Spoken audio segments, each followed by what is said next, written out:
Bobby Charlton, well done, Manchester United. It's a Sheringham, and Solskjaer has won it! And it's half saved it! United again! Ready! A magnificent goal by Robin van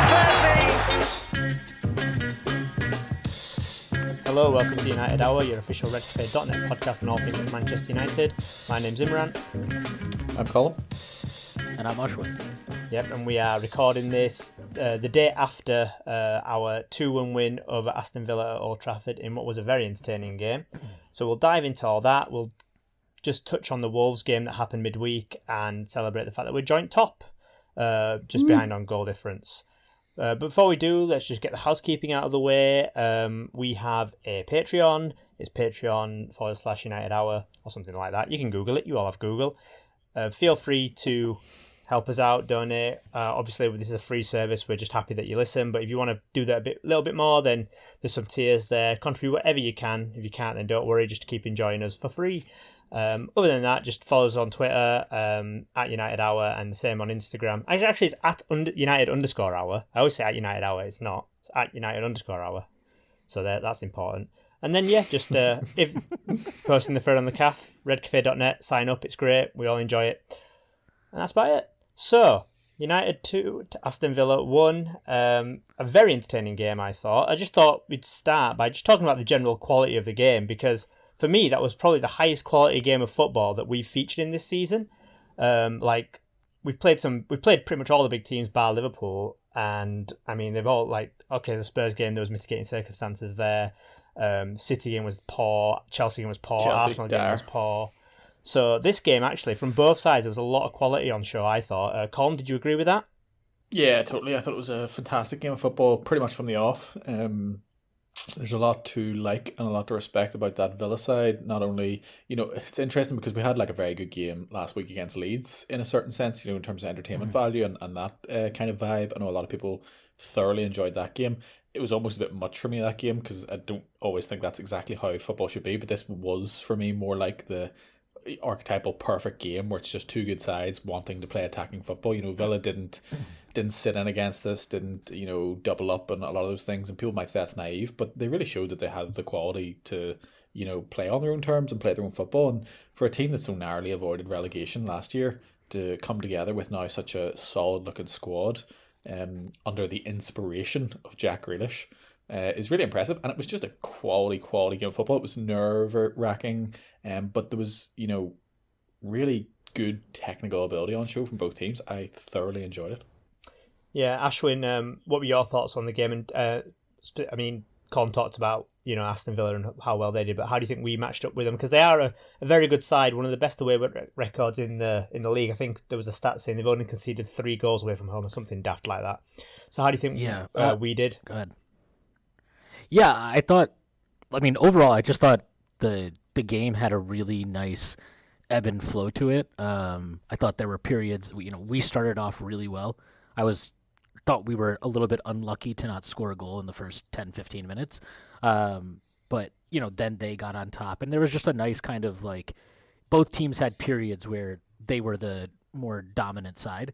So it always felt very finely balanced at every stage of the match. We could have easily gone up 2-0 at one point in the second half, and then obviously they equalized, and then it was kind of very tight from there on. But I thought that it was the best match for us in terms of the opposition played at a very high level. I thought Villa were excellent. Grealish, obviously, but also I thought McGinn was really good in midfield. I thought Douglas Luiz was okay. I hate Tyrone Mings, but that's a different discussion. But yeah, I just thought that they played really well, but it was one of those matches where I know they had good chances, and that's not to take anything away from them, but I felt like we showed a lot of maturity and experience to win that match. I thought it just showed some maturity even from Ole as a manager to bring in Matic, 65 minutes, and basically his instruction was to just kick the shit out of everybody. Great cameo. And, yeah, but he broke up so much play, really bogged the game down to an extent. And I just thought that overall we showed a lot of maturity, and for me that's been a big concern in terms of, are we really going to be able to challenge for a title or not? Because there are moments in other matches. I mean, for example, the Leicester match, the end of that, the goal we conceded, I thought that showed a lot of naivety from the team, right?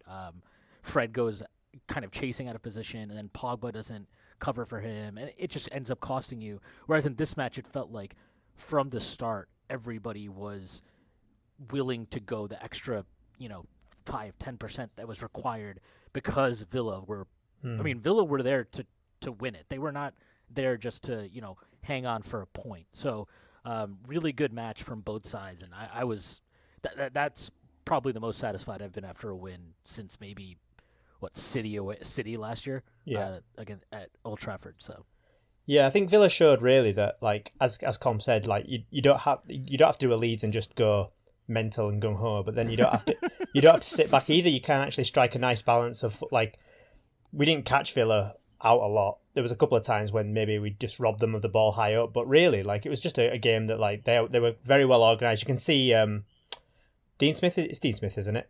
Yeah. Very generic name. It's hard to keep track.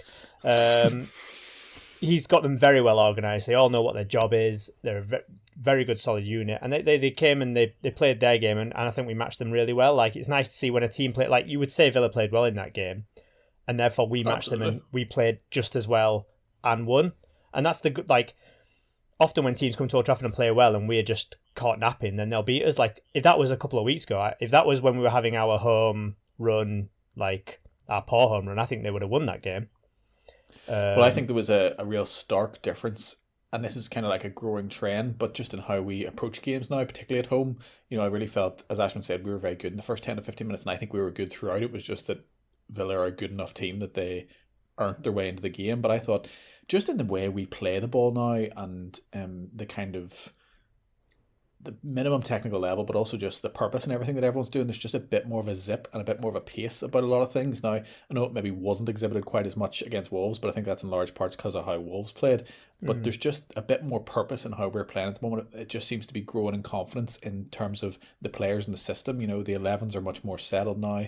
Everyone seems to know what they're doing, and with that, everyone seems to have, I think, bought in, and I think there's been a big Bruno effect as well. But just the kind of confidence that I'm seeing from the team is not only there at the beginning, but continues throughout, and that we're able to kind of maintain that and just play our football essentially. And when we've, I think, been a very impressionable team before in a bad way, and that we let things happen to us and we kind of go into our shell and we don't necessarily impose ourselves and we don't stick to the things we want to do. We can be very reactive, and that seems to be kind of going in favour of this new kind of more confident side, which is like, I mean, that's a huge thing, because it just, all the players are the same. All the players have the same ability, but when you give them that little ingredient of confidence and make them feel comfortable in a system, you just watch as the team suddenly looks from stumbling to, startling. Yeah, I mean, I think one of the big things for me was having, one of the big criticisms constantly has been that, like that McFred pivot is too defensive, and it doesn't allow us to have enough attacking flair going forward. And I thought that kind of, and it helps obviously that Pogba played really well, but allowing him to be on the pitch with that comfort behind him, I thought it just changed so much of our dynamism going forward. And that 11 looked really balanced to me in both attacking and defensively. I never felt that we were too defensive throughout the match, and I thought that we always posed an attacking threat, even and not just on the counter, right? Like, also when we were in possession and we had control of it, I thought that we always looked threatening. I thought it freed up both fullbacks to go forward without having to worry about, am I leaving us a little too open at the back? Shaw was incredible. I thought him and Pogba linked up so well on the left that match. And yeah, I mean, I just, obviously, like, we'll see if Pogba maintains this form, but if he does maintain this form, it adds so much to what we can do in possession and our ability to break teams down. Yeah, well, we should probably talk about starting 11 a bit. So we had Fred and McTominay come back in, Matic to the bench, and then Pogba.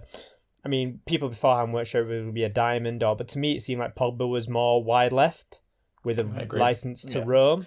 I think it was clearly a 4-2-3-1. Yeah, agreed. And then license to roam, kind of do what he wants, and it's fine. I think it's kind of fine when it's someone on the left doing that, because Luke Shaw, as you said, Ashwin played really well, and he just gets forward. He's getting forward so much now, and he's giving us that width on the left hand side that if you have someone like Pogba on the left doing his roaming thing, it doesn't matter because we still have width from Shaw. I guess we should focus a bit on Pogba because we are Pogba hour here, obviously. Colm, what did you make of Pogba? I thought it was probably one of his better games for a long time. A very consistent form throughout. And I particularly want to draw his defensive headers are top class. Yeah. Top there class. was one Imran. There was one at the back post, which was like it was almost up there with Wan-Bissaka fly kicking it away from El Ghazi's oncoming noggin, and it was just as good. It was if you don't make that defensive header, then someone's coming at the back post for an easy header, and also you have to header it away or out or he somewhere. Gets so much distance as well on them, which is a big thing as well. There was one he headed like literally 40 yards from the right back position, nearly to the halfway line. I was like, God, it shouldn't even be possible. But it's when we were like building up too, and the ball came back high to him, and he just launched it like hoofed 50 it, yards. with his head, and really engaged the neck muscles. But I thought he was fantastic, really, yesterday. I thought the only player that could hold a candle to him was Grealish throughout the 90. I thought they both stood out kind of head and shoulders above everyone else in a game full of good performances. And he's terrific. I like that wide left. I think he's had some subdued performances out there. It definitely depends who you're playing. I think this game was perfect for him because Villa do leave you space, just by virtue of them coming and playing like us. I think if you play him wide left, for instance, against Wolves the week before, it can be a different kind of performance and maybe a little bit more frustrating. But I've long been of the opinion that I'd rather him as far up the pitch as possible, because I just think he's wasted as a 6, and I don't even think he's as good as you need a 6 to be there. He can do some things like amazingly well, but there seems to be a mental issue there, I think, when he plays 6 that doesn't help anyone. So I would always want to force him a wee bit higher up the pitch. So absolute standout for me. As you say, the defensive contributions in our box are brilliant. I thought there was a little bit of lazy tracking, but on the ball, I mean, he was just fantastic. There was so many over the top balls to Rashford wide right, a few offsides, which it didn't diminish the quality of the ball. A lot of nice link up play with Martial, them to have a really brilliant connection in around the box. And also, I think credit to Luke Shaw for providing so much genuine width on that side that Pogba wasn't able to. Although when Pogba does get it wide, he's so capable of beating a man and hooking in a nice cross, but Shaw had a lot of purpose down that side, got to the byline a lot. Both of our fullbacks did, which has been such a lacking feature of our play for so long. That really meant we had kind of all the threats you would want from a top team. You have genuine quality width from your fullbacks, and then you have these kind of inverted wingers that are able to really impact the game, not having to worry about hugging the byline. So absolutely perfect from that point of view. With Pogba, I think you just have to take it one game at a time at the moment. I know, we've obviously had all the comments. We don't know if he'll be here in the summer. A lot of us possibly wouldn't want him to be here beyond the summer.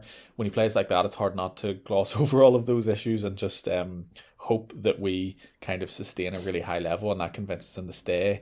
If people would accept that, I don't know, given all the water under the bridge. But I'm just in a one game at a time. He's too good a player not to play.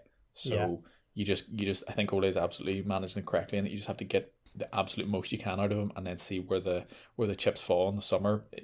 Credit to him from the Raiola comments. He's played fantastically essentially in every game, or most games, and that's all you can really ask. So there's really no issues with professionalism or anything like that. It's just how many eggs do you want to put in that basket long term, to have them cruelly whipped away from you in the summer. I think he does. I think when he's on that the more left hand side, I mean, yesterday in particular, I thought he did really well finding space for himself. I think I agree with you. Like, get him as far away from our goal as possible, just because he gets more time on the ball, really. Especially with teams trying to high press him, or two of them ganging up on him. When he's wider, like you won't really get that. You won't really get two people ganging up on you. He's a good target man up top as well. Yeah, that's he true. he can really take it on the chest and win headers. So for me, all the evidence points that let the workman players do the workman job. Do you know what I mean? And let Pogba be creative. It's a no-brainer as far as I can say. Yeah, especially when we have three players vying for that, but those doing the dog work positions. So I don't really see why Pogba should bother them, and then just let him do his stuff further up the pitch.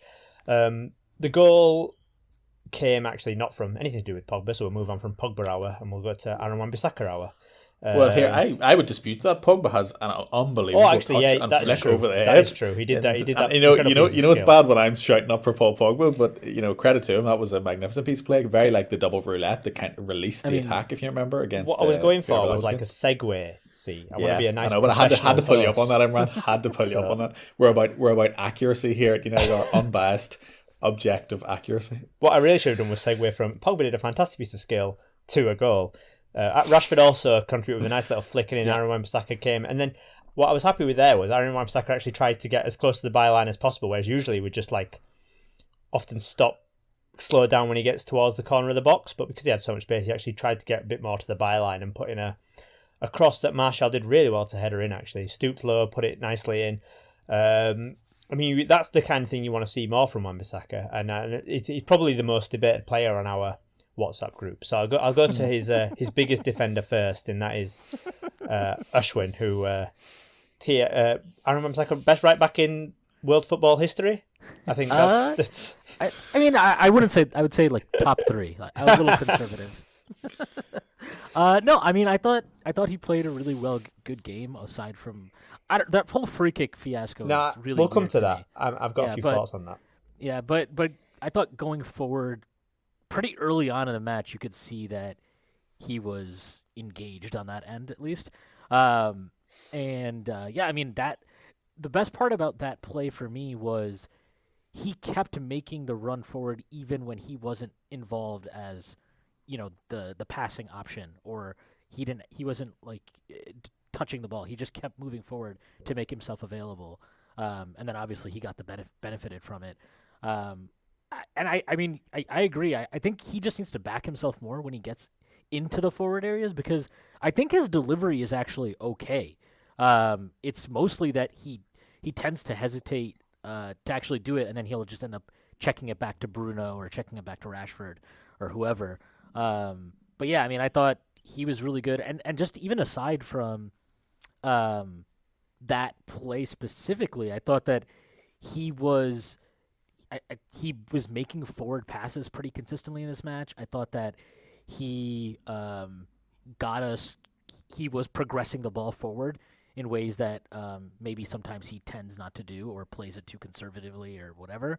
So yeah, and I thought actually against Wolves too, there were a couple times he regained possession of the ball and then got us going forward. So, hopefully that's something that we just see more of and more consistently, because, he's capable, obviously, as we all know, of winning challenges, right? That's like, if there's one attribute about him I don't think anybody denies, it's that he's excellent at winning tackles. And if he can take that and kind of use that to get himself going forward, and, us as a team, that would add a lot to us. And, I don't think he'll ever be as good as like Luke Shaw. And I know that it's funny because Wan-Bissaka got an assist and Shaw didn't.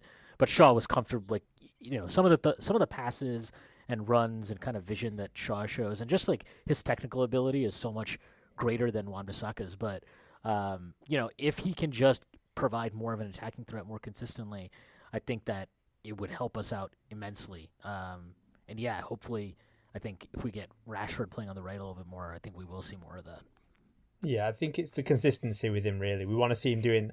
It's nice when he does it this one game, but then we want him to do it the next game and the next game and the next game. And it's just he's finding that, really, that it's the frustrating part with him. But, it was a bit like the Aaron Wan-Bissaka hit list in this game. He hadn't got an assist, got a cross in, did a couple of his slide tackles.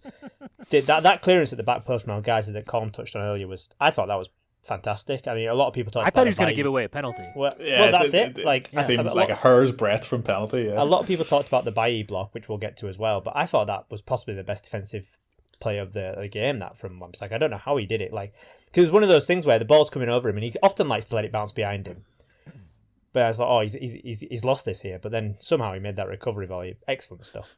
Colm, we should probably talk about the goal scorer, Martial.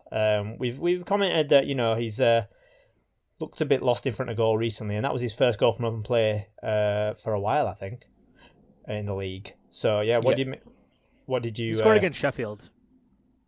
He did. Why do I think that? He did. I don't know why I'm thinking that. But anyway, and he scored against Everton, but that was in the League Cup. Yeah. Martial. I thought he played well in this game, actually.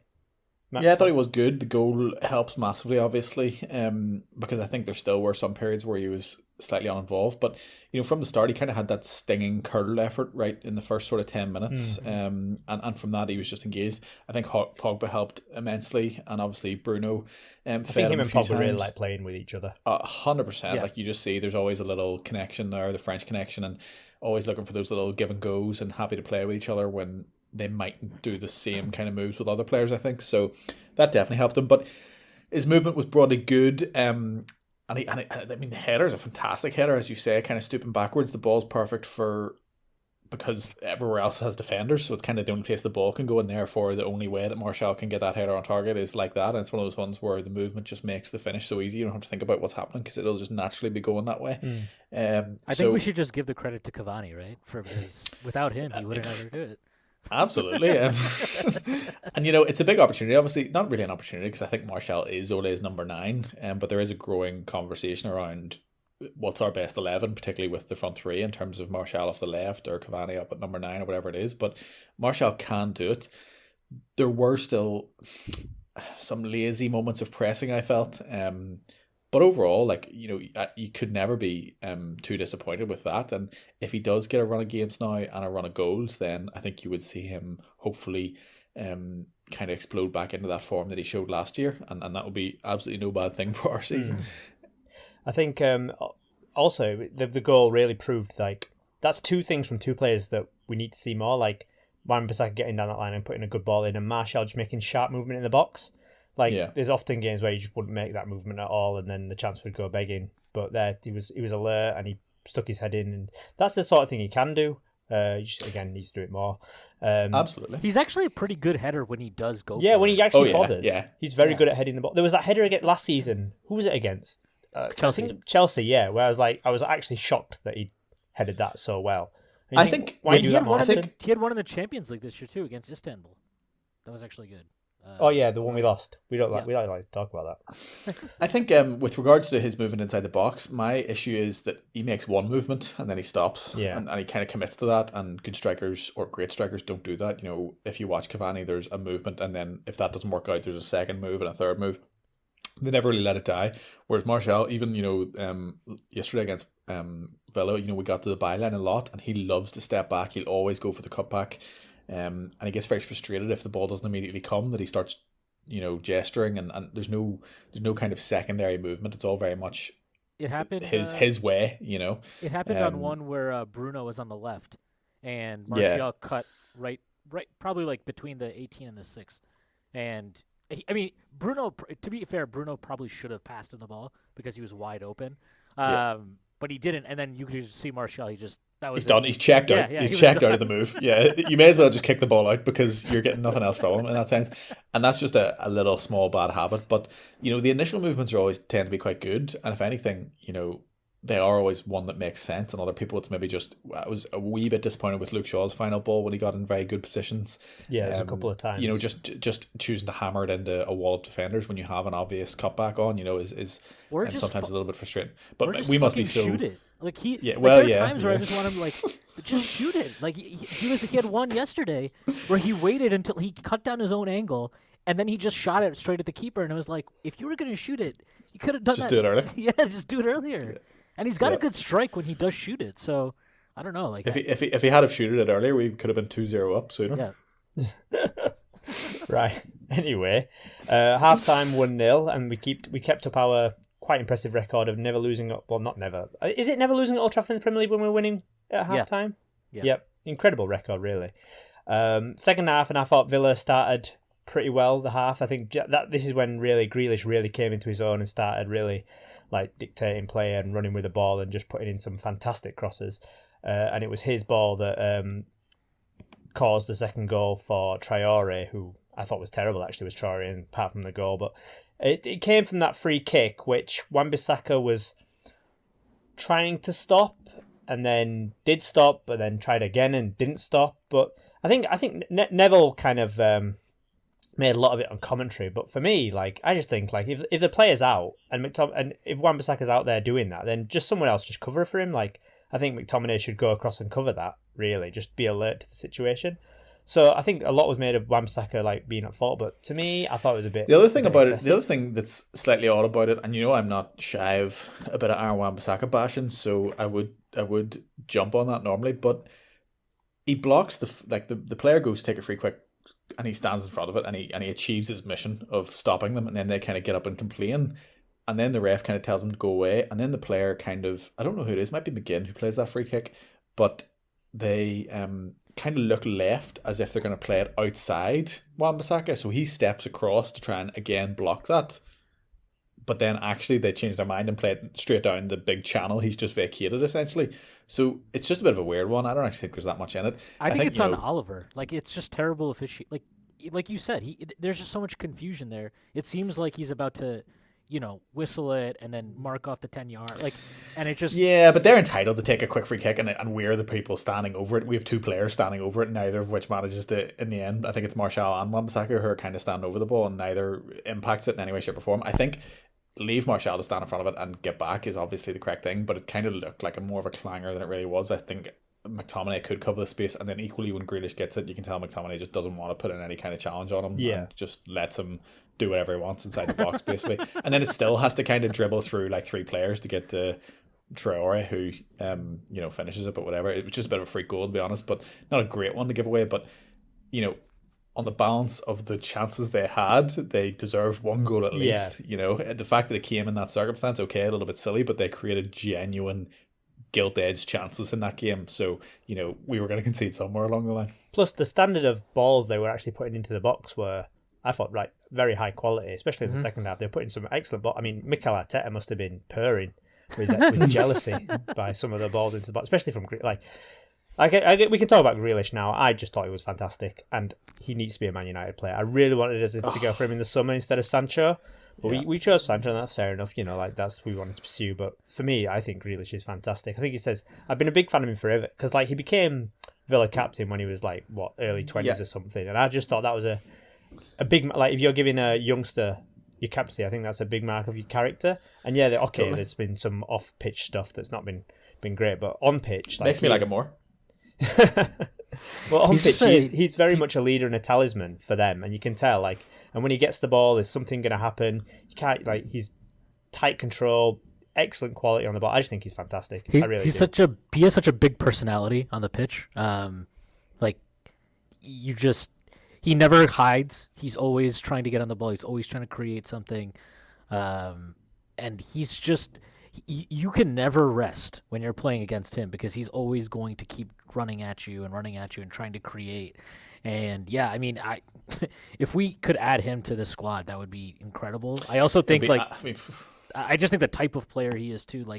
He's kind of very he's very much of there's some kind of raw individuality to the way he plays that I think is very much suited to Manchester United. Absolutely. And I if he goes to City and gets fucking indoctrinated into robot he'd football, just be Mahrez. He'd just do the myself. Mahrez thing of looking class at Leicester and then go to City and just be an absolute footballing robot. It would be so tragic. So I think I could do a full hour on Jack Grealish. My love for him is reaching unhealthy, I think, levels where I'm actively dreaming of him playing for Manchester United.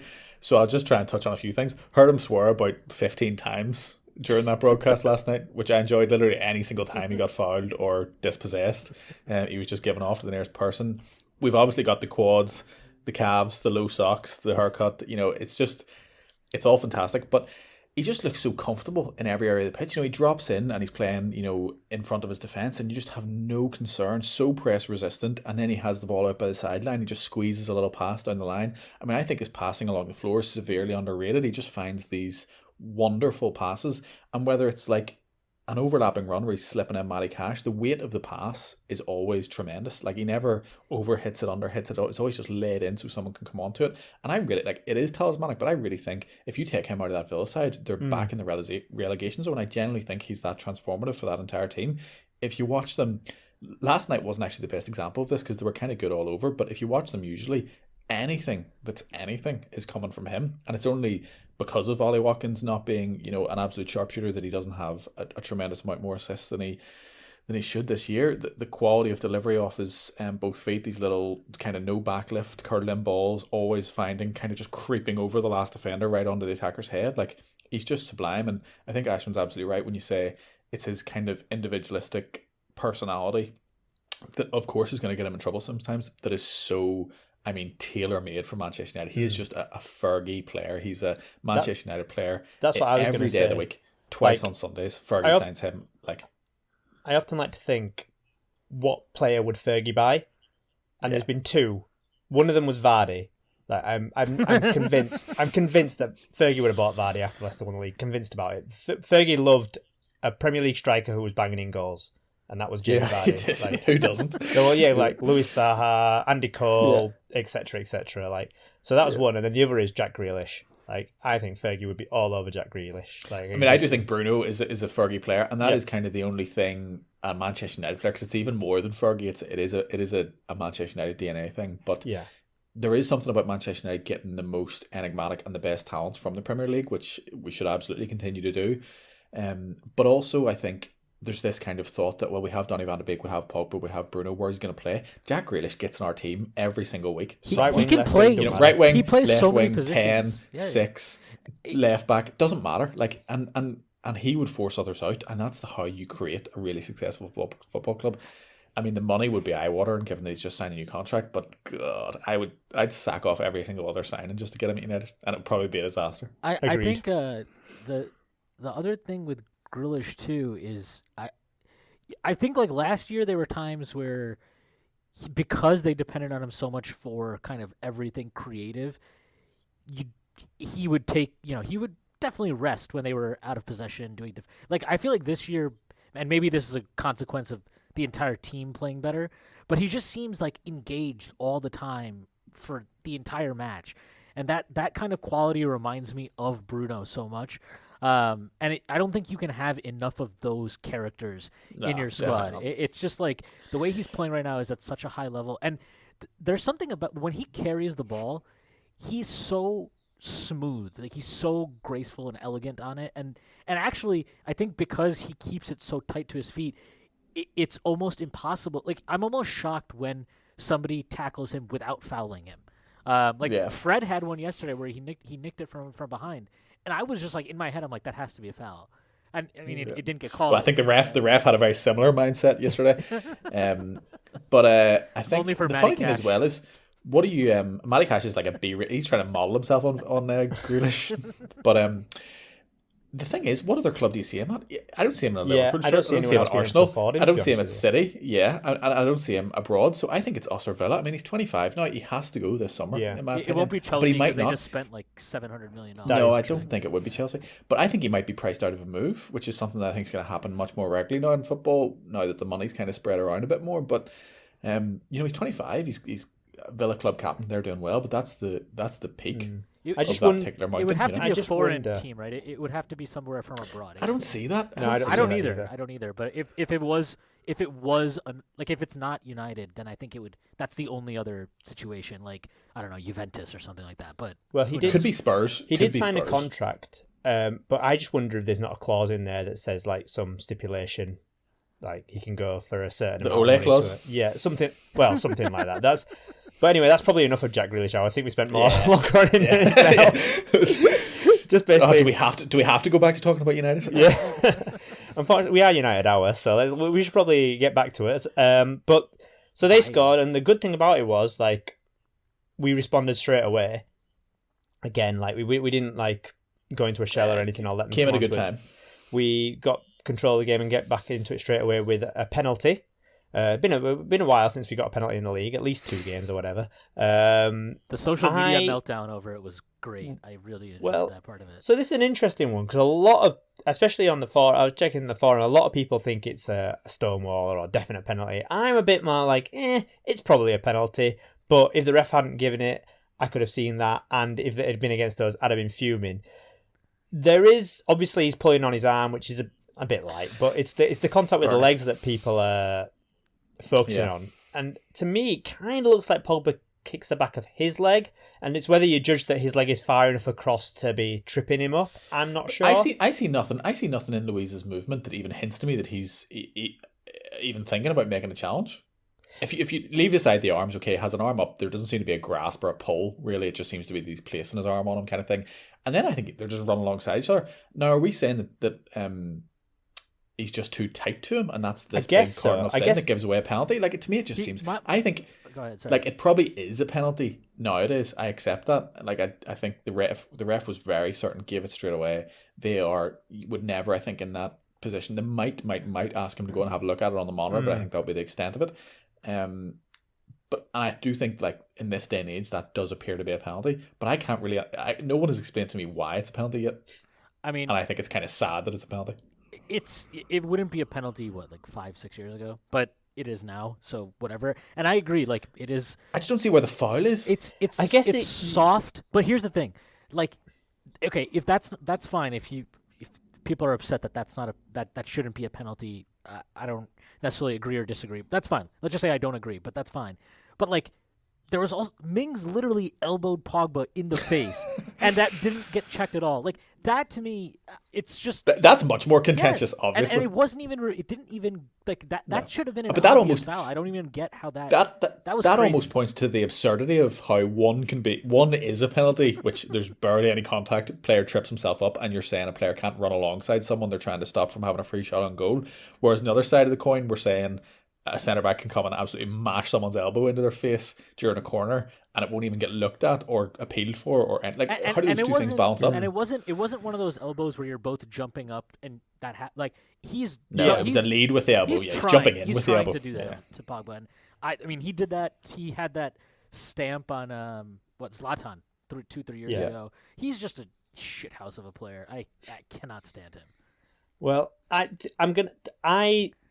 generally quite lenient when it comes to players, like, you know, like catching people in the face with like jumping for headers and stuff, because I just think it, like, when you launch yourself, I think your arms do go up, and I think a lot, like, I think Benteke was a bit unlucky the other week and stuff like that. Hugely. But like, I think so. I'm always quite lenient with that. But for this one, I did think it was a penalty just because he gets nowhere near the ball. He is nowhere near the ball. If he heads the ball, I'd be like, fair enough. Like, or even if he's like the main challenger for the ball, fair enough, I guess. Even though really elbowing the player in the head is not great. But like, he's nowhere near that ball. That ball's long gone before he smacks Pogba in the face. So I did think that was a penalty. So yeah, we probably. I think there's definitely an argument that it's reckless to lead with your elbow like that. But at the same time, I always come back to the try and jump without using your arms, and also try and stop yourself in which is what I would when say you're halfway through your jump. Do you know what I mean? Which I would say is fine if you are the person who's heading the ball or even near heading the ball. But I just don't think he was anywhere near heading the ball. I don't even think he's trying to head the ball. I think he's just trying to elbow Pogba in the face. Well, I'll give him a bit of leniency there. I'm not going to start. He's calling just out. The funny thing is, there was like no appeal for that whatsoever. Yeah, there wasn't. You know, and I always think that's quite telling that no players now.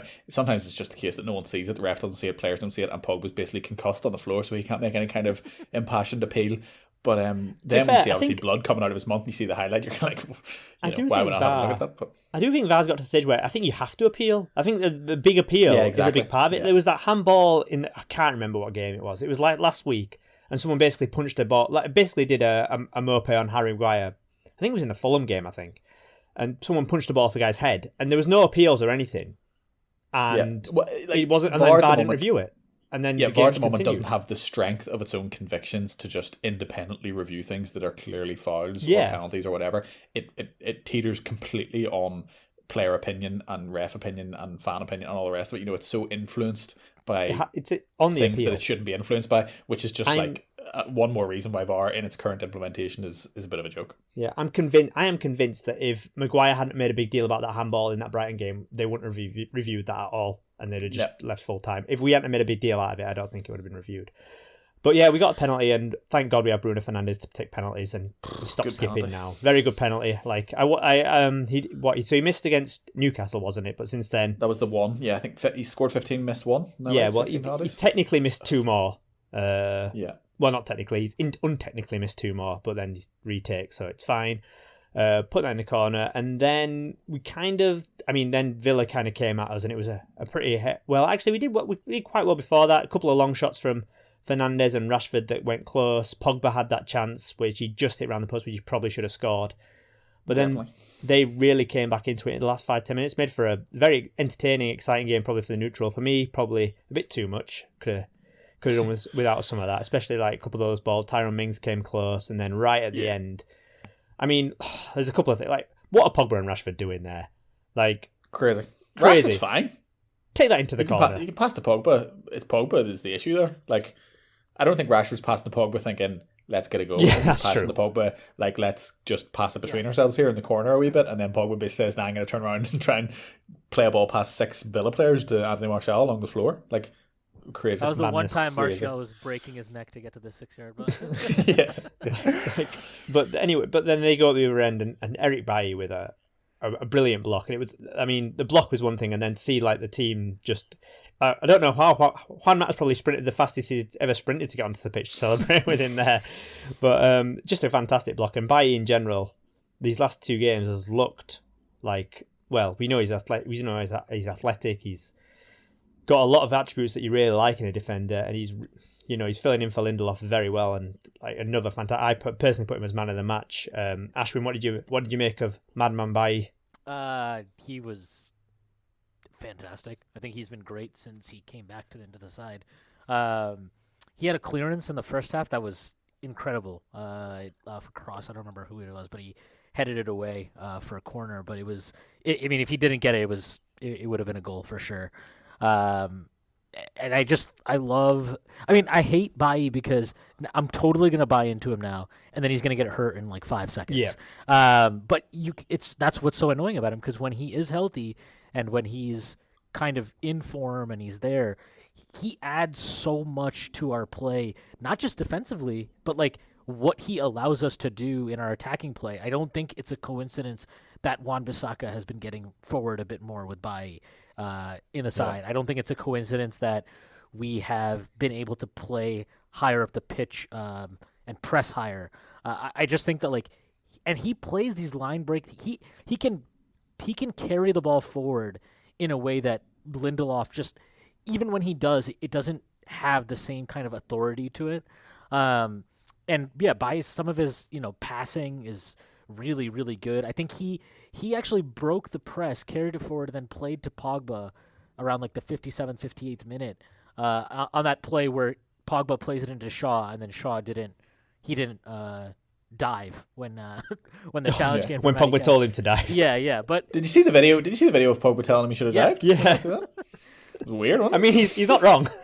But yeah, I just He's think not wrong. Like, that's You don't love to see it. That's the kind of overall sequence of play where Bailly wouldn't get credit for any of that on a stat sheet or anything. But when you watch it, like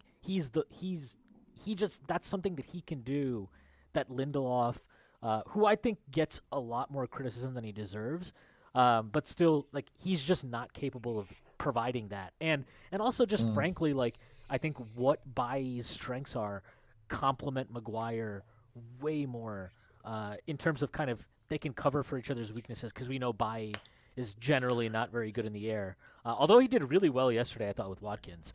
But yeah, like, I just think that they both complement each other so much. And yeah, Bailly's pace is, I mean, there have been instances in the last 2 matches where if it's, there'll be a channel open and a ball is played in, and Bailly gets there. But in my head, I'm like, if that's Lindelof, that's at least a chance. That's a chance for them. So I mean, hopefully he can stay fit, and hopefully Axel too, because they both have these physical qualities, and I think they both have a lot of confidence on the ball that we could really use from Maguire's partner. Also, I mean, Bailly in 1v1 situations, I back him over a lot of players because of that athleticism and pace. Yeah, we just need to make sure we need to train out these 2-footed tackles somehow. I think that might be long gone. I think that one it wasn't that bad yesterday. It wasn't. I don't think. It was just, weird, I think too, it looked worse on first viewing. I think it's just the follow through, which is. It's also worse because the whistle Yeah. goes about 3 full seconds That's before also he makes true. the challenge. So it's like he has to have heard it. The ref standing about 2 meters from him. But Yeah. broadly, he sells these lovely little dummies when he's being pressed as well. Yeah. He like fakes as if he's going to go back and then comes back out, and then he's able to just walk out of the back with it. And he does that with a lot more purpose. It strikes me that. And it's all massive touch wood stuff here with Bailly, because you just don't want to say it too early, like Ashwin kind of alluded to. But he seems to have, sometimes players come back from time away from the game with kind of more maturity. They've been able to just observe things for a while, maybe just settle down in themselves, obviously age a little bit, and just come back with kind of more presence, more comfort, and more maturity in their general game. And he really looks more composed to me. The classic Bai Kung Fu rashness just doesn't quite seem to be there. He did Kung Fu kick that last clearance. Yeah, it's totally fine. But there is, a small sample size here at the moment, but it's so positive. And he's only 25. Like, Bai could be a centre-back for us for the next 3, 4, 5 years and be very, very, very good if he stays fit and, keeps the crazies basically. And, if him, Lindelof, Axel and Maguire were all fit, I wouldn't necessarily feel the need to purchase a centre-back, which isn't a position we really thought we were in the last few months, I think it's also worth saying that I think Maguire has actually been really good of late. I don't think anyone can. I mean, I often talk about how we paid too much for him, which is absolutely spot on, and then we have to kind of accommodate for some of his, deficiencies. But he's played the most minutes in European football of anyone, and that is like so worthwhile in of itself. And I think broadly, he's extremely good. I think he's been, especially of late. I think he's been excellent of late. Like, quite commanding. He'll get caught, but you could build a title-winning defense with him in it very comfortably. He will be exposed in certain games, but over a season, solid. Some of his passing lately has been really good. I think some of the balls he plays into Shaw have been excellent. We live in a world where centre backs are at a premium. Sorry, in the fact that we have Virgil van Dijk as probably the best centre back, head and shoulders, and then the rest are kind of here and there. So I think it's not like you can go out and buy a top centre back because they're kind of a dearth of them, really. So I think, can you buy a top centre back, or just sorry? Because you said top. No, top centre back. Top centre back is. I do actually quite like Mings, and I really like Konza. I like Konza. Looks like I like Konza a very, a lot. very good player. Yeah. But I think Maguire, I just thought I'd give him a bit, because I often give Maguire a bit of stick for some of the weird stuff he does. But I think he's been quite good. Another person who's been quite good as well is Luke Shaw. Down that left side, Tellez is really, I don't know if it's Tellez, I don't know what it is. But to be honest, I always used to think that Luke Shaw is one of my more underrated players in terms of, like, I think on the ball he's very good. Like, he's got a very good touch, and he's just quite a strong player. But I think he's been very good this season. I know, Ashwin, you agree? Yeah, I think he's been great. I think he was great last year to close the season, but then he got hurt. But yeah, I mean, like, if you look at some of his performances even towards the end of last year when he was fit, he was excellent. I think I asked this yesterday in our WhatsApp, but I mean, I think he has the best touch in our team aside from Mata, which isn't like, it's more of a credit to him than a knock on anybody else, because he just gets some of these balls where the ball come in ping to him and it's just immediately under control. His first touch is really good. I think his link-up play is excellent. The way he has a really good understanding with, I think, a lot of our attacking players, be it Rashford, Pogba, Martial, and you can see the drop-off just in that specific aspect when Tellez comes in, because Tellez, and that's fine. He's new to the league. I just think it's fine. He's good as he's a backup left back. He's fine. He's fine for what he is. But you can see the drop off in, defensively and attacking sense. Even if his crossing is somewhat marginally better, but even that, Shaw's set piece delivery has apparently become great now. And don't know where his corners have been good. His corners have been good. And it's just like when he gets into the box, that final delivery is still a weak point, but he's getting there a lot more, and I think like that's more important to an extent for a fullback than not everybody is going to be Robertson or Alexander-Arnold and rack up crazy like Evra. I think Evra had how many assists at United, and he was a great attacking left back for us, but it's not like he was racking up 5-6. It's the threat of it. It's the threat of it and the intent of it. And I think, as you mentioned earlier in the podcast, no one needs Aaron Wan-Bissaka to provide unbelievable quality every time he gets forward, but he still has to get forward. You still have to try, because even if you throw in a crap cross, you give the opposition something to think about. You threaten that you're going to move into that space, and it opens up space for everybody else. It opens space for everyone else, and the next phase of play, they'll be considering that. Whereas when you always play in front of them and never try that, they never have to think about it, never have to worry about it, you never stress them in that way. I think Shaw's been absolutely excellent. I think Tellez has been good so far, just good. and I've been pleased with how he's taken to the league. But I think they're playing off each other, and I think Ole will continue to rotate them. Shaw is undoubtedly the better left back, but managing Shaw's minutes could mean he has his best United season ever, probably, by actually hopefully staying fit, because he's not having to play every single game all the time.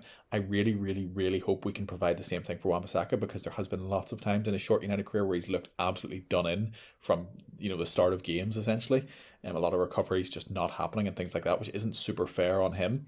And I also think if you do get a better kind of auxiliary right back, it will, in the same way that it's brought better form out of Shaw, bring better form out of Wan-Bissaka. Hopefully it's Max Aarons. I would be unbelievably delighted. And he may not be a backup for very long, but I do think that's looking like a priority position. And I don't think you need to spend, even if it's not Max Aarons, Tellez was a shrewd deal. You just need a good quality Solid pro, right back. or a good youngster, but someone who is there and can play, not Brandon Williams, maybe not Ethan Laird. If they're not going to come through, you have to sometimes go into the market for these things. I think if it's just for right now, if you just need to manufacture some kind of competition to give him, I wouldn't mind seeing Axel play there a bit more, assuming he's out there. No, I quite liked him at right back, I would say, in those few games, and I just like to see him on the pitch. I think minutes are just valuable for him now, in the same way that I think even if Mason's not playing that well, just having him on the pitch is going to pay dividends in future seasons. So no, I wouldn't mind seeing Axel get quite a few minutes there. I mean, we've just given Timbo a new contract, I think, or an extension. We offered it, but apparently he's refused. Wow, well. I mean, fair enough. It seems like, he's barely playing, so, fair enough. Yeah, it's fair. Yeah. Right. Well, so that was the Villa game. I guess we'll try and move on quickly, because we spent about half an hour talking about Jack Grealish, so we need to rattle through a few things here. So that has left us joint top, thanks to not only that win, but a win against Wolves in midweek. Amazing everyone match. hates playing Wolves. Exhilarating match. Everyone hates playing Wolves. Wolves is the worst game in the world. No one likes it. Not even Wolves like it. We don't like it. It was your classic Manchester United Wolves as well. It's the worst. It is the worst thing in the world. And I think I was probably playing them about 8 more times this season. Are they in Europa? They are, yes. We're definitely going to get them after we beat. Oh, God, I hope not. I mean, I was sat there, I was watching the game, and about half an hour in, I realised my eyes had just glazed over, and this football was just being absorbed into my brain. But nothing was going in. Like, I couldn't have told you one thing that happened in that first 30 minutes of that game, apart from some football was happening, maybe. To be honest with you, I'm not even sure it did happen. And it's all a big lie. But anyway, not many talking points from that game, apart from the fact that we did get a Fergie stroke Ollie time winner. And I think that puts us as the team who have scored the most injury time winners in the league this season. I think we've got six, I think it's in the last 5 minutes we've got like 6 goals or something, which is very impressive, really. Shows our resilience and our fortitude. And it was Rashford who got it. He has the most now in United history. Is it? Yeah. Well, there you go. But Rashford got it. Defection off the game's best player, I thought, Roman Saiz. A bit lucky there, but I mean, you make your own luck in these things. And he said that he saw that their left back went down with cramp, and so he thought the next time he gets the ball, he's going to try and chop back on him, and he did that, and he scored a goal. I mean, we didn't talk about Rashford in this game, Colm, but yeah, that goal from Rashford, his ability to keep going even when he misses chances, like, unbelievable. I mean, there is still this little kind of issue, and it's just something that happens with wide players and flair players, where Rashford just sometimes doesn't seem to fancy certain games, and the Wolves game did seem like that. I appreciate Wolves, a very, very good defence, very good midfielders, all trying very hard to basically stop a game of football happening, which, is difficult, but like, testament to just keeping going. And I've been so impressed with him wide right, because it's not easy at all to take a number 9 or a left side or a usual left winger whose whole game is centered around cutting in on their right, and you can see the issues Rashford has with it. He cuts in and then he doesn't know where to go. He doesn't really, you see him think about hitting it with his left, and then he stops, and then he tries to come back inside on his right, but then by that time things are congested. You don't have the same opening that you maybe had a second or two before, and you can see him kind of going through these patterns. But what you're still getting is runs in behind, which are essential for us. Lovely link-up play with the players around him, feeding in Wan-Bissaka, who's, it's, as Ashwin mentioned, no coincidence that since Rashford's gone out to the right, he suddenly looks a much more capable right back. And, contributions in terms of goals and assists. Like, he will just keep going. I actually think he has a decent left foot, so he should just trust it more. Yeah, he does have a very good left foot. Not really worry about placing them or whatever. Just stick the foot through it and go at it. It's such a difficult thing to play on the right when you're so used to cutting in from the left. Your whole kind of field of vision has changed. The way you have to shape your foot to hit everything is totally changed, and of course you have to rely so much more on your weaker foot. Testament to him and his ability as a footballer. It's like a punishment for being flexible. Like Nani had that too. Right? It is the Rooney thing. Nani had it. Rooney had it obviously for a long time, and it is a punishment, but it's for anyone who understands anything. It's just evidence of how good a footballer you are, really, and how valuable a player you are for your team, and like just absolutely class. Great finish in the end. 2 good little chop backs, and then yes, obviously lucky to get it off size, but totally deserved. Been super happy with him this season. I think he's developing this aura around him when he gets the ball. Like even in this game against Villa, like you just like think that you can't get near him, you can't tackle him. There was that one point in the second half where he was surrounded by 4 players and still managed to get a shot off. Just because he's becoming even more Ronaldo-esque in that he really picks his moments. He seems to, kind of reserve a lot of time, and then he just decides, right, I'm going to run past 6 people now. And also, I think, which is a big reason for his upturn in form and also his upturn in goals and assists, is that I think his mistakes affect him much less now because he still makes a whole pile of them, and it's not really an issue. Yeah, I think he's just his mentality now has changed so much. He's like, I think last year there were already signs of him becoming more of a leader, but now it's like, he'll mess, like he could have scored 3 goals against Leicester, and it's easy for something like that to kind of affect your performance, and there probably would have been a time in the past where it would have, but now it's like, he's just next game, he's right after it, and like it wasn't a great game. It wasn't obviously like he obviously was very fortunate to score the goal as he did, but he put himself in the position where fortune could affect it. And yeah, I mean, sure, I didn't think I thought he was somewhat wasteful against a Villa, but like he's always trying to do something, and he's always trying to create things. And sure, there are times I wish he would pass it or, make a different decision, but that's just part of that, like playing that position with that responsibility.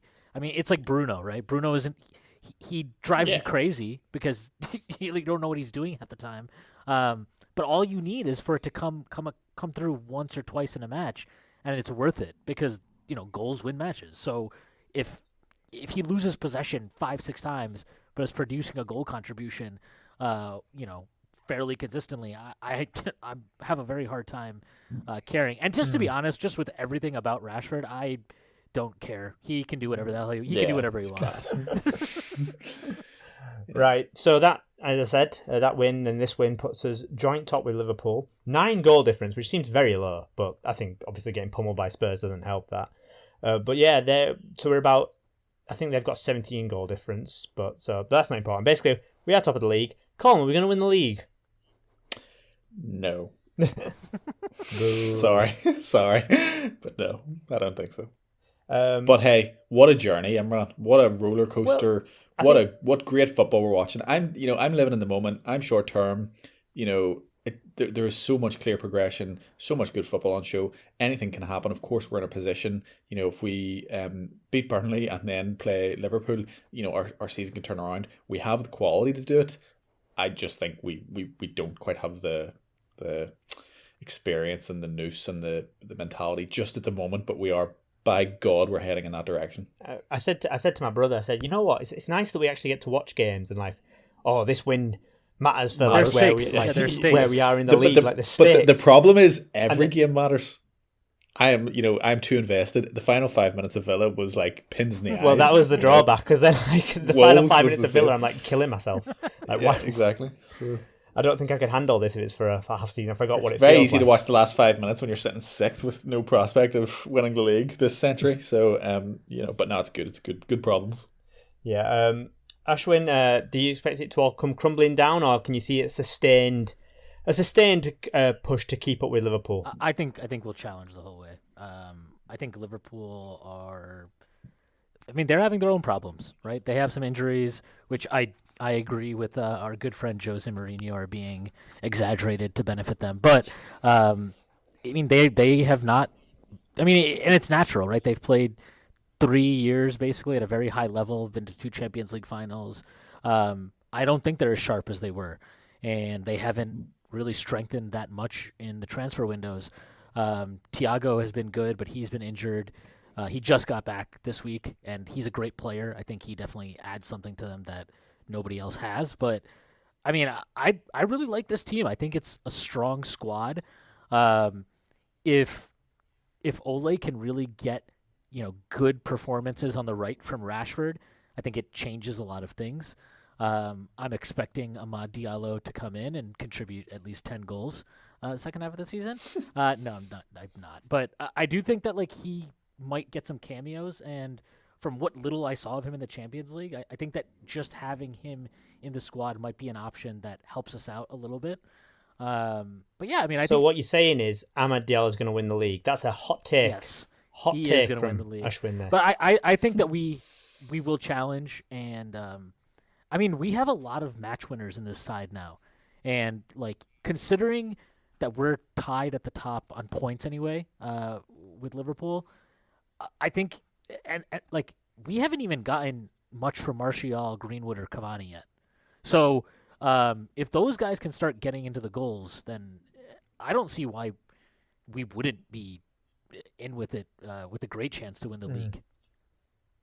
Well, the one thing I'm kind of holding me back is that we have to play everyone but Liverpool away from home in the second half of the season.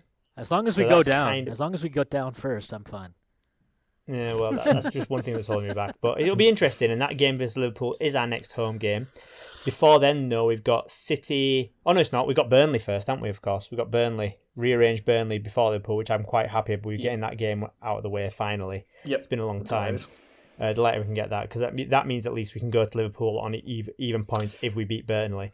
But before that, barring COVID disasters, it keeps us on an even keel for the rest of the season. Exactly, yeah. We have got City in the Cup on Wednesday, and then we've got Watford on Saturday in the FA Cup. So, I mean, it's City, so obviously I want to win that game. So you would assume we'd go for a strong team against them and then maybe rest people against Watford. Is that something you would go with, Colm?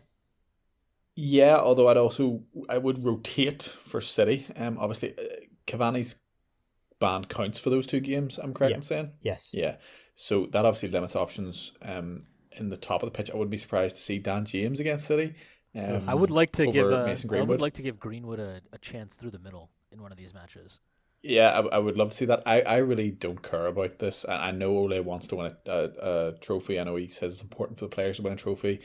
Looking at the other side of the draw as well and getting City again, I've just kind of checked out of that particular competition because, I'll just see what happens. But I'm more inclined to rest players. And then obviously Watford's it's a B team situation.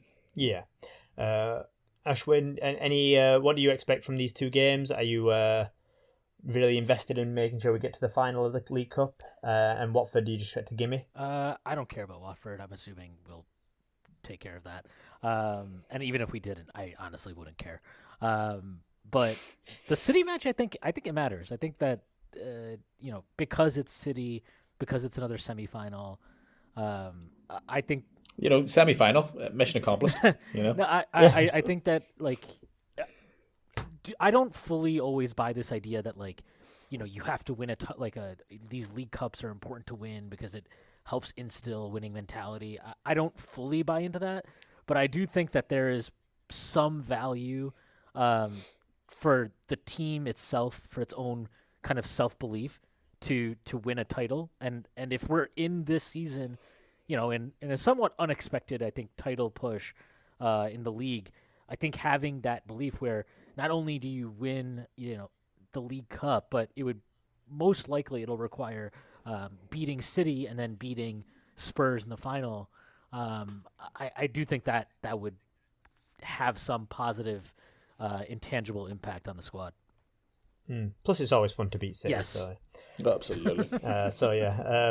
We'll see how that goes. We'll hopefully try to get a podcast out after the City game. So yeah, keep your ears peeled for that. So unless anyone else has got anything they want to touch on, I think we all know it's time for another edition of Imran's Stupid Game. A wonderful game of football in which Manchester United have won convincingly. But it was a breathtaking match, absolutely brilliant. Shocking. I'm disgusted with it. So yes, we've got two returning competitors to Imran's Stupid Game this week. Last time's winner, Colm, is back. Hi, Colm. How do, Imran? How are you feeling today? Confident. Oh, that's good. And then Ashwin is returning. He played in the first ever Imran Stupid Game. How are you feeling about coming back, Ashwin? Pretty good. Hopefully I get one question right this time. Well, you should do, because this isn't really that stupid. It's the most generic quiz in the world. It's literally questions that you will answer. Yes, but it's all about 2020. The year has gone. It's all about the year 2020. So all in recent memory. So hopefully you should get some points and play along at home, of course, and let us know how you score. Colm, you won last time. So I'll let you decide if you want to go first or second. I'll go second. Right, so you'll take the second question set, which means, Ashwin, you get the first question set. It's like I'm on the chase this. Set A or set B. Right, Ashwin, question 1. Martial? Who scored United's first goal of the calendar year? It was not. Colm, do you want to go for it? Rashford. It was Rashford. It was Rashford in an home loss to Man City in the League Cup. I knew it. Yeah, we started the season with 3 losses, I think, in a row. I think it was. So that was the consolation goal. Colm, who scored the first goal in a United game this season? As in competitive game? Yeah, competitive game. Who scored the first goal in a United game? Bruno? Incorrect. Listen to the question wording here, Ashwin. You can steal one. Who scored the first goal in a United game? I have to think. Oh. Was it Zaha? It was Andros Townsend. Damn it. I knew it was one of those two. Yeah, lost to Crystal Palace, which is thankfully long in the memory now. Now we are, on a title push. All right, bit of an easier one now. Ashwin, what is our biggest margin win in 2020? Oh no, it was what's that? The FA Cup match, right? Against shit, some bullshit small English town I'm not supposed to know. Well, if you can guess the score, then I'll let you. 7-0. I'll let you. Incorrect. Colm? 7-1? It was not. It was 6-0, and it was Tranmere. 6-0 versus Tranmere. That day we scored about 3 goals in 10 minutes, and everyone was like, what the hell is going on here? Yep. Lingard scored, I think. Yes, exactly. I think everyone, there's 6 different scorers that day. It was a crazy day. I remember we weren't on a great run of form, and then it was just suddenly we were smashing Tranmere. I think there was actually some talk that we might lose this game. People worried because their pitch was terrible. Yeah. And then they thought we might lose this game, and then we just went and hammered them. Colm, how many different players have taken and scored penalties for us in 2020? How many different players have taken and scored penalties? Yeah, in games, not penalty shootouts. I don't think we've had penalty shootouts. In 2020? In 2020. 4. Incorrect, Ashwin? Is it 5? It is 5. Correct. It's Rashford, Fernandes, Martial, Mata, and Greenwood. Yeah, that's what I thought. Mata was the one I wasn't sure about. Yeah, I didn't know Mata. Mata's taken a few this year. 2, I think. So that's 2-1. Oh, you see, Ashwin, you finally got a point. Yep. It's taking you long enough, but you finally got a I'm point. like Sheffield. Congratulations. Ashwin, our latest goal was scored by who and against who? Our latest goal in a game. Ugh, that's tough. Was it Bruno against not Sevilla? Who would we play before Sevilla? That was it Danish. It wasn't that game. I know what you mean. It was a penalty, but it wasn't. Oh, I know who it is now. This is so annoying. Colm? Was it Bruno? It wasn't Bruno. I know who it is. It's Maguire, isn't it? What? Yeah, it's Maguire. Do you know what Norwich. game? Yep, correct. But unfortunately, that's a too late. So you don't get a point. I'm nothing. I'm still impressed, Ashwin. You won a point in my admiration. Colm, who scored our last goal before the first lockdown? So back in March, April, who scored our first? Oh, the final goal. Yeah, the final goal. Was it against City? Bruno. Nope. can't just answer Bruno for every question. I mean, you could, to be fair. It's, every question relating to goals. At some point, it'll do you well. It's Greenwood? It's not. It's Andreas. You were on the right game that last game, and Pereira scored that goal from like 40 yards where the keeper fumbled it in. Yeah. There you go. Well, it's still 2-1. So, Colm, who are the only team to have played against us 4 times and not scored a single goal against us? It's easy if you think about it. Thanks for that. 4 times in 2020. Yeah, in 2020 they played us 4 times and not scored a single goal. Bit of a clue. We were just talking about them. Aston Villa? Nope. Colm Ashwin. City. Wolves, guys. God damn. I thought I was obviously gonna say Wolves, but they surely scored against us. Also, City definitely scored against us. Yeah, City have definitely scored against us, and Wolves. I thought Wolves scored against us. No, because that was in 2019. Oh, is that they didn't score at all? They didn't score at all. Okay. See, I was thinking that they didn't score, but because anyway. Yeah, I've somehow flipped the questions, but it's fine. We'll get back on track. Ashwin, who are the only team we've played more than once and failed to score against? Trying to think who we played 0-0s against this year. I have no idea. It's gonna be. Let's just guess that it. Let me look at the Premier League table and pick up a random team. This is some quality padding.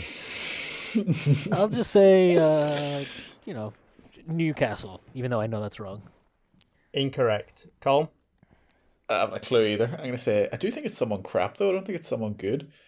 Palace. Oh, you said Palace? Yeah, I said Palace. Yeah. Oh, sorry, I didn't hear that. It's incorrect. It's Arsenal. Really? Oh, man, that sucks. I can't. We lost to them 2-0 at Emirates early in January, and then we did score and lost to them at Old Trafford. Well, I guess we were on the right track. That you were on the right track. It was someone crap. It was someone crap.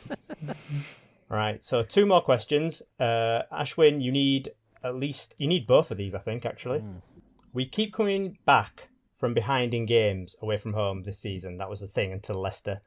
In what game did we go behind the earliest? Newcastle. Yes, correct. Who scored? It was an own goal, Luke Shaw. Well done. Right, Colm. That's good. That is good. Which game did we go behind the latest? Not a clue. Just this season. Arsenal? Nope. We didn't play Arsenal away this season, Colm. Oh. Away? Ashwin? What do you mean away? It was about being away. We went behind, coming back from behind in games away from home. So what's the away game from home. Gotcha. Yeah. Gotcha. Is it West Ham? It's not. It was Brighton. Oh, that makes sense. Yeah. Right. 2 more bonus questions. This is on general football. So this is a chance now. Ashwin, who was the top scorer in the Europa League? This is not just United, obviously, right? Not just United, just in general. Who was the top scorer in the Europa League last season? Was it Lukaku? No, it wasn't. Colm? And here's a clue. Go for your staple answer. Was it Bruno Fernandes? It was Bruno Fernandes. That's crazy. Yeah, crazy. I like that question just because I thought it was... I don't even remember this being a thing at the time. I genuinely thought it was Lukaku. That was going to be my answer. No, it was Bruno Fernandes. And final question then. Who scored the winning goal in the Europa League final, Colm?